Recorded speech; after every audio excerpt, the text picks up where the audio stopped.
Hablar con vosotros ahora era justificar un poquito la postura de nuestro grupo parlamentario, UDC Izquierda Unida, en relación a la subida de retribuciones, ¿no? Nosotros evidentemente no compartimos la subida y efectivamente pues no la hemos apoyado. Y bueno, el problema que ha habido aquí es que en la misma propuesta y en el mismo punto se incluía el tema del asesor del portavoz, ¿no? Como vosotros sabéis, debido a la mayoría absoluta del PP, a la aplicación de la ley de rodillo una vez más, se nos ha privado a la oposición de participar en la mesa. En las reuniones previas a la sesión constitutiva hablamos con el presidente para intentar potenciar la Junta de Portavoces. El primer paso para potenciar la Junta de Portavoces es la creación de la asesoría del portavoz. El problema aquí es que, como no participamos en la mesa ni participamos en la confección del orden del día, han incluido en el mismo punto de la subida retributiva al asesor del portavoz. Y siendo coherentes con nuestra pretensión de potenciar la Junta de Portavoces, hacer una labor correcta de fiscalizar la acción de gobierno, nos hemos abstenido, porque evidentemente nosotros sí que vamos a hacer uso del asesor del portavoz. Era esto lo que quería deciros, y si queréis tenéis alguna pregunta, pues... A mí me gustaría que tratase de explicarnos cómo se consigue ese ahorro de miles de euros que ha citado el presidente. No hay ningún ahorro, siendo sinceros. El problema aquí es que hay que dejar claro una cosa. El 1,5% al que hace alusión el presidente se refiere al presupuesto consolidado. Si nos vamos al presupuesto de la consejería concreta, el porcentaje se dispara. Evidentemente no puede haber ningún tipo de ahorro. Estamos hablando de que los viceconsejeros no electos van a pasar a cobrar 1.500 euros más. Y las vicepresidencias pues prácticamente lo mismo. Aquí el tema es de difícil encaje en lo que se refiere a los no electos, ¿no? Porque precisamente es eso, son no electos. Es lógico que cobren menos porque a los otros los ha elegido el pueblo, ¿no? El problema del Partido Popular es que no entiende eso, ¿no? Yo entiendo el criterio de que probablemente hagan el mismo trabajo que el de los electos, pero hay un matiz importante, ¿no? Y es que a los electos los ha elegido el pueblo y a los no electos los ha designado a dedo el gobierno del PP. El sueldo se equipara por lo alto con el de los viceconsejeros electos, ¿no? Exactamente. En el caso de los tres casos. Exactamente, se equipara tanto las dos vicepresidencias como los dos viceconsejeros no electos al sueldo de los viceconsejeros electos. A grosso modo, donde pasaban a cobrar 3.000 euros pasan a cobrar 4.000. No, evidentemente no puede haber ningún tipo de ahorro y se incrementa claramente el gasto. Repito y reitero, no hemos podido votar en contra de esta subida retributiva porque se incluye en el mismo punto del orden del día el asesor del portavoz. Nosotros creemos que para fiscalizar correctamente la acción de gobierno, la oposición debe gozar de todos los medios disponibles a su alcance.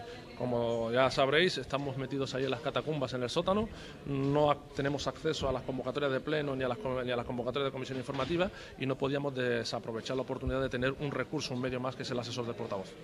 Finalmente, ¿cómo ha quedado redactado ese punto? Porque ayer mismo nos hacía alusión a que podrían optar a tener un asesor los portavoces que no tuviesen cargos en el gobierno, así nos lo explicaba.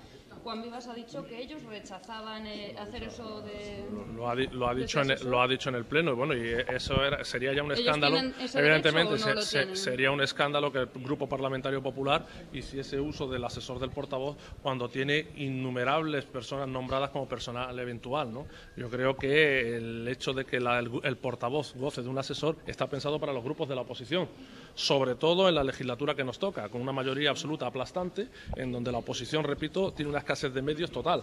Por lo tanto, es lógico, y me parecería un escándalo lo contrario, que el Grupo Parlamentario Popular no haga uso del asesor del portavoz. Me gustaría, volviendo un poco sobre el mismo, que me explicara un poco dónde está entonces el truco de que se diga que hay un ahorro de 43.000 euros. Efectivamente, porque si haces las cuentas a nivel general con el consolidado, los presupuestos son dos tipos de presupuestos, el corriente y el consolidado, y aplicas en la no subida del 2%, que no se aplica este año, sino que se va a aplicar al año siguiente, evidentemente puede salirte no incrementar, pero nunca un ahorro.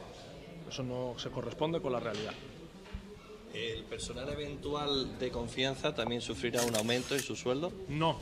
El 2% es aplicable a todo el personal eventual de confianza y no se incrementa el sueldo. Eso sí es verdad.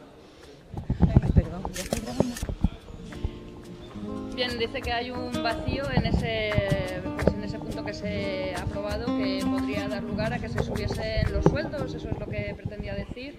Sí, yo me he referido a la subida de sueldo no solo de estas 4 personas que ha presentado el presidente, sino me refiero a un apartado en el que parece que, repitiendo en palabras suyas, hay un poco de manga ancha referido al apartado 6.1, en el que va referido al personal eventual y personal asesores y demás. Entonces, como no está matizado, no está aclarado, repito, si se hubiese desglosado la propuesta, pues no hubiéramos tenido inconveniente en votar a favor y que, como le has recordado, el Partido Socialista ya había aprobado en otras ocasiones, pero hay determinados aspectos en que no nos parece oportuno y, sobre todo, la medida de subir a, aunque sean 4, 5, los que sean o menos, 1.500 euros, que es el salario que tienen infinidad de personas cualificadas y preparadas, me parece excesivo. No es, y sobre todo para una ciudad del número de habitantes que tiene Ceuta, una ciudad con la problemática que tiene Ceuta, que son muchas las familias que están viviendo y que estamos hablando de 1.500 euros al mes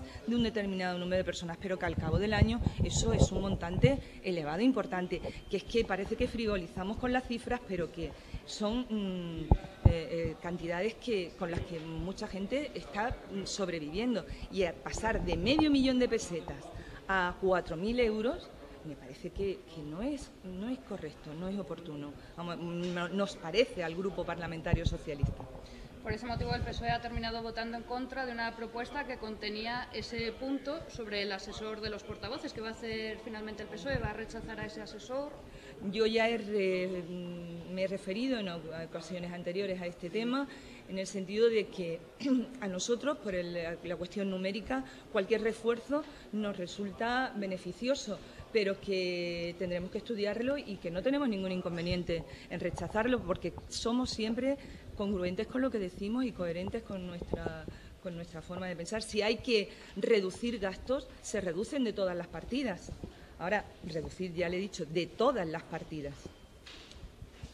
Son los primeros que deben de reducir las partidas, que sí es cierto que no se ha aumentado con respecto al presupuesto, pero que por las cuentas que nosotros tenemos, que tampoco ahora tengo que hablar con el interventor porque no nos han llegado completas, se ha incrementado con respecto al ejercicio anterior.